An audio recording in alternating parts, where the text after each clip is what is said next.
Canna lilies are my new favorite obsession.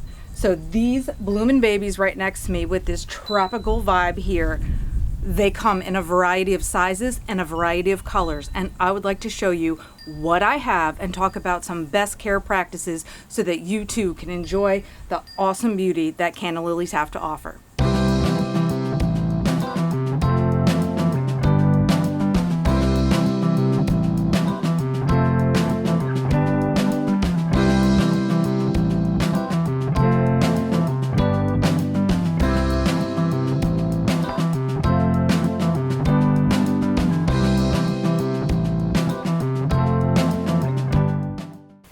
Canna lilies can be annual or perennial depending on what zone you live in. I am in growing zone 8A in Southeastern North Carolina, and canna lilies are perennial for me. So that is very exciting. I don't have to take rhizomes in for the winter, which is the root system of the canna lily. Some people do that to overwinter them and then bring them back outside in the spring.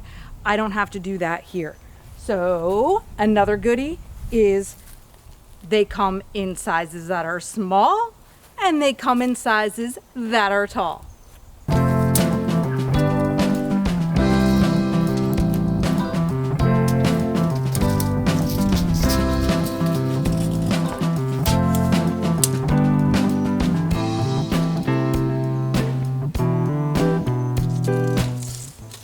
Besides the differences in height, these babies differ in their foliage color. They do come in a variety of darkly colored leaves, green leaves, and variegated leaves. They also vary in their flower color, so it could be all sorts of warm tones. We have oranges and yellows and reds and variations of those and mixtures of those.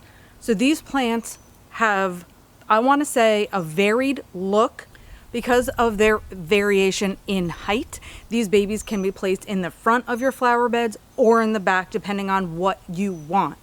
So they love full sun. So 6+ hours of sun is what these babies require. They do like to be watered. You want to make sure you water them well when you are first planting them. And then once they are fully established, you can back off a little bit from that. I will get back to the water thing in just one second because I have some differing thoughts and opinions on that. I happen to live in an area where we have wetlands around our property. I was under the impression that canna lilies are great for wetlands, bogs. In other words, the plant's roots don't mind having wet feet, as they say. However, I am not having great success in that realm. So as I said, we're going to talk about water requirements in just a minute. These tall babies here beside me with this beautiful orange on top. This is Orange Beauty. This is a pretty classic flower. I'm not sure if that is the correct cultivar. However, because I didn't actually purchase these, I was able to rescue these from another property that I owned that had zero landscaping on it, except for a major cluster of these orange canna lilies. So at the time that I got them, I didn't even know what color the flowers were going to be, and they were not even as tall as this.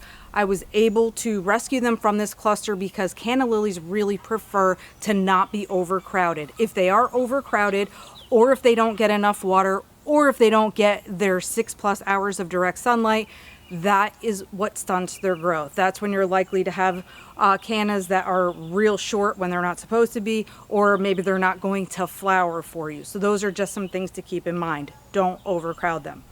Now these babies right here are Canova Mango Dwarf. This dwarf variety only gets to be about 2 feet tall, whereas we saw with the tall orange ones over there, they're about 7 feet tall right now. So if you want something that's going to be low, like I have these, they extend to the front of my flower bed here next to my pool, then these would be a great option. All of the flowers, all of the blooms are like very light and feathery. So again, the differences here are the height, the leaf color, and the flower color. So I have a variety of a bunch right in this spot. This one over here, again, this was something that was given to me, so I'm not exactly sure what the name of it is. Let's see, what was it? Black Magic, Black Beauty, let me look. Black Knight. I might guess that this one is Black Knight, Knight. The Black Knight has these darkly colored foliage with the red flowers on the top. So I'm going to go ahead and guess that that's what this one is, because the height of it is not quite as grand as my super tall orange ones over there. So I think that is the Black Knight.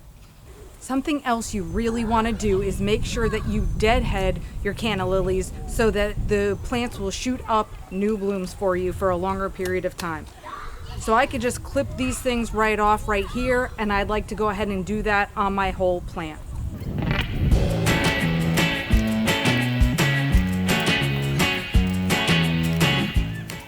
If you're looking for some variegated foliage, this one is a fabulous specimen. This one is currently my most favorite Canna Lily. It is the Bengal Tiger. So we have the striped foliage of the yellow and green, and our leaves are rimmed with a reddish pink. That plus the gorgeous orange blooms is just my favorite, but I 100% bought this for that foliage alone. So as you can see, this one's a tall one. I only bought this year. It's only been in the ground for maybe a month and a half, and you can see how well it's doing. So again, water plentifully to get your baby going. These sweetie pies I just planted yesterday. Now it's unusual for me to plant in brutal heat like we are currently experiencing right now. A lot of the United States is in a heat wave, so if you start to see me melt, I think we're all kind of on the same page.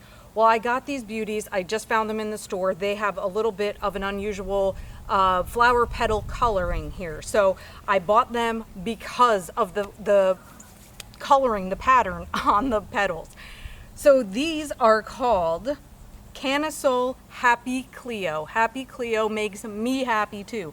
So I put them here next to my hardy banana trees, and this is also in a poolside area. Again, that tropical vibe is over here. So this still says the same thing we've been talking about.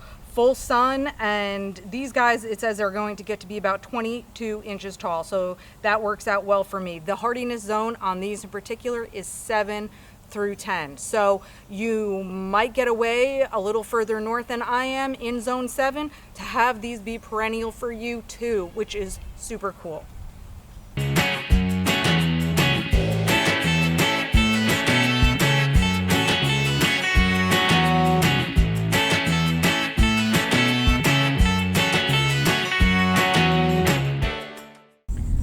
So let's get back to talking about water. Again, Canna Lilies are supposed to like water. They are actually something that is recommended for rain gardens, for example, which I happen to have.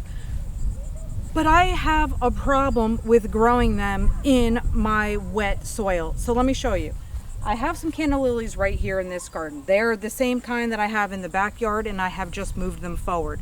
Well, remember those tall orange cannas that are about 7 feet tall that I showed you in the back? Well, over here, I have a whole line of them that are doing the exact opposite of what those tall ones are doing. So let me show you those.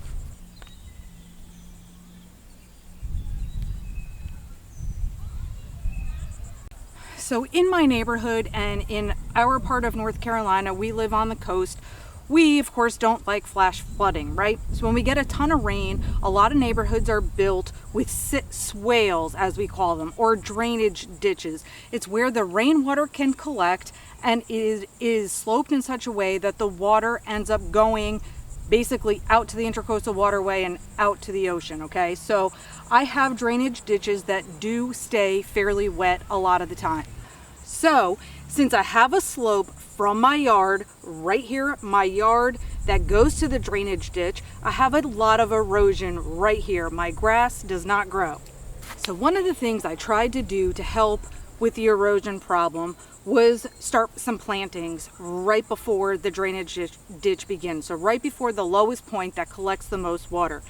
And after doing my research, I thought Canna Lilies was going to be a great way to stop that erosion, and if they also thrived in water or with wet feet, then this would be a great option. But as you can see, my Canna Lilies are doing terribly. These are literally the exact same plant, the exact same ones that I dug up from the other property where they were all clumped together. I put a whole line of them here, and then I put some in the backyard. The ones in the back, obviously thriving, tall, they have flowers right now. These are short, yellow, brown tips, and no flowers. So brown edges like these are a sign of overwatering. Obviously my leaves are also turning yellow, so we have multiple things that are happening with these canna lilies right here. They are certainly not happy. I only planted them last year, so they've been in my ground on this property for 1 year, these and the ones in the backyard. Last year they did shoot up flowers, later than the ones in the back, but they did do it. This year I'm just feeling terrible that I planted them here. They're obviously not happy. So I'm not saying that water is the only problem with these, because there certainly could be a disease or something else that I need to look into to help them. But for right now, what I've started to do is I've begun to rescue them from this area where they're not thriving, and I am moving them into some other spots where they can hopefully live a much better and happier life. So just be aware of the fact that you can actually give them too much water. They can actually be unhappy in a wet area. So it's not going to be a perfect condition for everyone. Hopefully I have shown you a little something that maybe you didn't know about canna lilies before. Maybe you would like to use them as a pop of color in your summer garden, or you would like to add a tropical vibe to some place in your yard. No matter what, I hope you now think of canna lilies as fondly as I do. I am Nicole. Thank you so much for watching this video, and as always, happy planting.